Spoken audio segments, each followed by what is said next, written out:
आरती दिक तिकडं.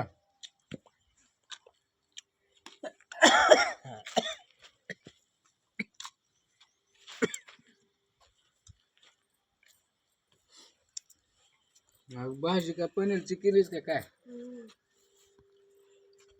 बाळाला पनीरची भाजी काय नंबर 1 लागायला.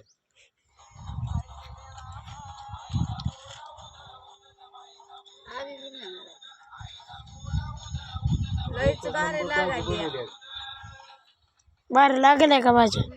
शेतात आला काम कराय जेवण चालू हाय दुपारचं. मम्मी कोण केलंय भाजी? मम्मीनच केली नंबर 1.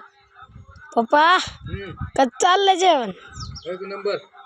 पनीर टिक्का पनीर टिक्का चपाती भात पोळ्या 1 नंबर बनवल्या. बनवून दुपारचा डबा घेऊन मग मी आली रे जेवायला इथं. बेंद्राची भाजी. बेंड्राची भाजी कुठं आहे? काय बाबा पोळ्या खायला ते बाबा. मग पोळ्यावर तवा ना आता.